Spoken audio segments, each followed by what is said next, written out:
بسم اللہ الرحمن الرحیم۔ السلام علیکم دوستو، حضرت امام حسین رضی اللہ تعالی عنہ کو دھوکے سے کوفہ بلا کر بے دردی کے ساتھ شہید کر دیا گیا،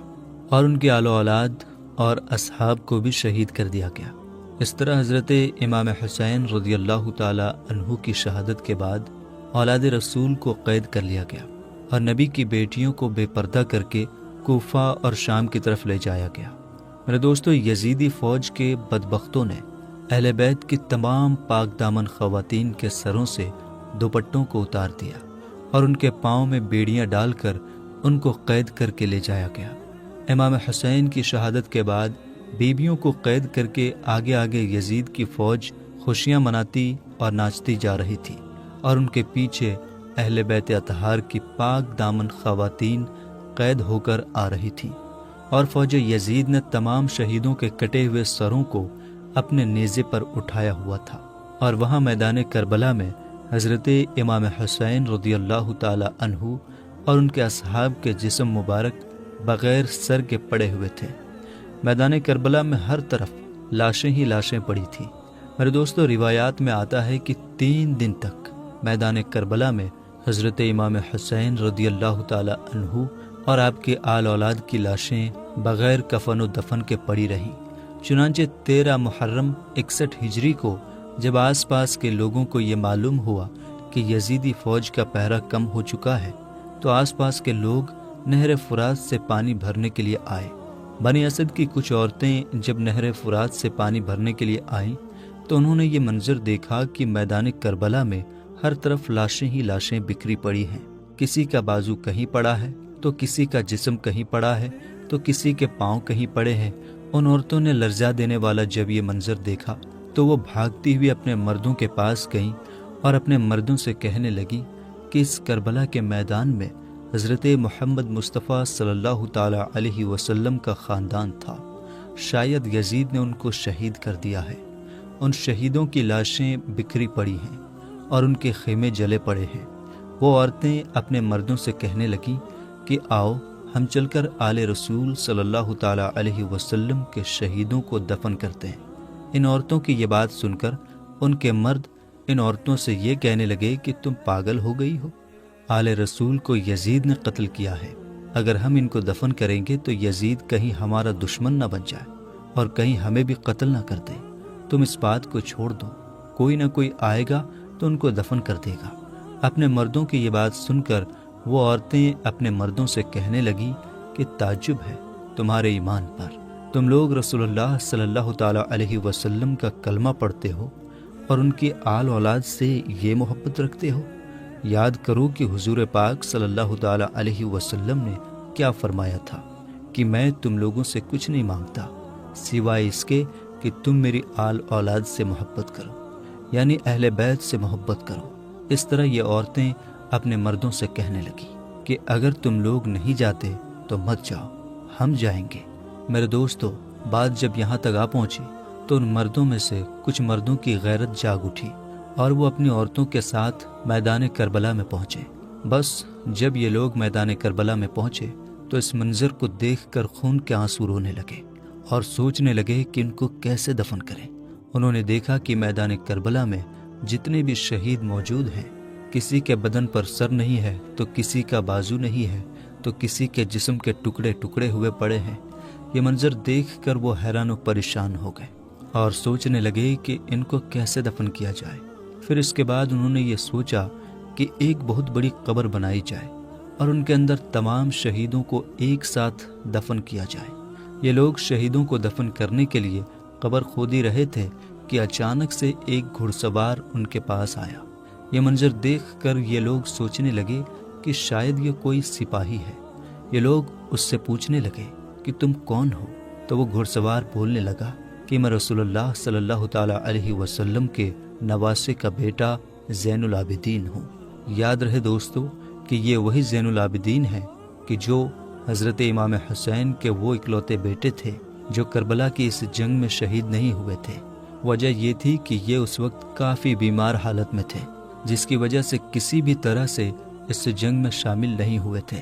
حالانکہ جب یہ جنگ ختم ہو گئی تھی تو خاندان کی باقی عورتوں کے ساتھ بیماری کی حالت میں لیٹے ہوئے حضرت امام زین العابدین کو بھی قیدی بنا کر کوفہ اور شام کی طرف لے جایا گیا تھا۔ یہی وجہ ہے کہ بہت سارے اتہاس لکھنے والے اس بات سے سہمت نہیں ہوتے ہیں کہ بعد میں کربلا میں پڑے ہوئے جسموں کو دفنانے کے لیے حضرت امام زین العابدین بھی کربلا کے میدان میں پہنچے تھے، کیونکہ جب ان کو قیدی بنا کر لے جایا گیا تھا تو اتنی جلدی ان کا وہاں سے واپس آنا کیسے ممکن تھا۔ بہرحال دوستو، جب انہوں نے بتایا کہ میں رسول اللہ صلی اللہ تعالیٰ علیہ وسلم کے نواسے کا بیٹا زین العابدین ہوں، تو یہ منظر دیکھ کر تمام لوگ زار و قطار رونے لگے۔ اس کے بعد حضرت امام زین العابدین نے زمین پر ایک کپڑا بچھایا اور حضرت امام حسین رضی اللہ تعالیٰ عنہ کے اعضاء مبارک کو اکٹھا کرنا شروع کر دیا۔ کہیں سے امام حسین رضی اللہ تعالیٰ عنہ کا ہاتھ مبارک ملتا تو کہیں سے جسم مبارک کا کچھ حصہ ملتا۔ اس طرح حضرت امام زین العابدین نے حضرت امام حسین رضی اللہ تعالیٰ عنہ کے تمام جسم کے حصے کو جمع کیا اور ایک جگہ پر اکٹھا کر لیا، اور جب حضرت امام زین العابدین حضرت امام حسین رضی اللہ تعالیٰ عنہ کو دفن کرنے کے لیے میدان کربلا میں زمین کو کھودتے ہیں تو دیکھتے ہیں کہ ایک جگہ پر پہلے سے ہی قبر بنی ہوئی ہے۔ چنانچہ حضرت امام زین العابدین حضرت امام حسین رضی اللہ تعالیٰ عنہ کو اس قبر کے اندر دفن فرما دیتے ہیں، اور ان کے ساتھ حضرت امام زین العابدین اپنے بھائی حضرت علی اصغر اور حضرت علی اکبر کو بھی دفن کر دیتے ہیں، اور میدان کربلا میں ایک قبر بنا دیتے ہیں، اور وہاں دوسری طرف جو ان لوگوں نے ایک بہت بڑی قبر کھودی تھی، وہاں اس قبر میں کربلا میں موجود تمام شہیدوں کو اس قبر کے اندر دفن کر دیا جاتا ہے۔ میرے دوستو، میدان کربلا میں موجود اس جگہ کو آج بھی گنج شہیدہ کہا جاتا ہے، جہاں تمام شہدائے کربلا کے جسم مبارک ایک ساتھ دفن کیے گئے ہیں۔ اس طرح جب تمام شہدائے کربلا کو دفن کر دیا گیا تو کسی نے کہا کہ ایک شہید کو دفن کرنا ابھی باقی ہے، کوئی بوڑھے صحابی ہیں، ان کو ابھی تک تدفین نہیں کیا گیا۔ اس وقت حضرت امام سجاد رضی اللہ تعالی عنہ رو رو کر فرمانے لگے کہ یہ حبیب ابن مظاہر ہیں۔ آپ رضی اللہ تعالی عنہ فرمانے لگے کہ اللہ تعالیٰ یہ چاہتا ہے کہ ان کو ایسی جگہ دفن کیا جائے کہ جہاں پر جب بھی کوئی حضرت امام حسین رضی اللہ تعالیٰ عنہ کے پاس آئے تو ان کو سلام کر کے آئے۔ اس کے بعد حضرت حبیب رضی اللہ تعالیٰ عنہ کو دفن کیا گیا۔ جب سب لوگ دفن کرنے کے بعد جانے لگے تو کسی نے کہا کہ ٹھہرو،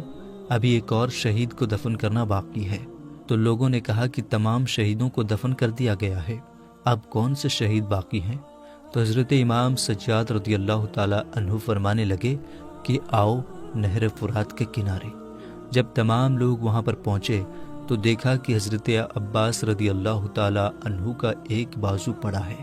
جب لوگ تھوڑا آگے بڑھے تو دیکھا کہ حضرت عباس رضی اللہ تعالیٰ عنہ کا دوسرا بازو پڑا ہے، اور حضرت عباس رضی اللہ تعالیٰ عنہ کا جسم مبارک وہاں پر موجود ہے جہاں پر آپ لڑتے لڑتے شہید ہوئے تھے۔ اس کے بعد حضرت عباس رضی اللہ تعالیٰ عنہ کے لیے قبر کھودی گئی اور آپ کے جسم مبارک کو بھی ایک جگہ پر دفن کر دیا گیا۔ آج بھی میدان کربلا میں حضرت عباس رضی اللہ تعالیٰ عنہ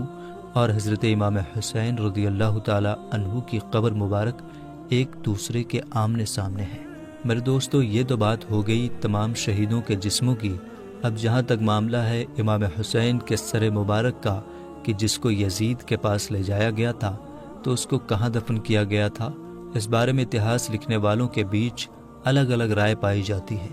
مگر جو سب سے زیادہ مشہور ہے وہ دراصل یہی ہے کہ بعد میں ان کے سر مبارک کو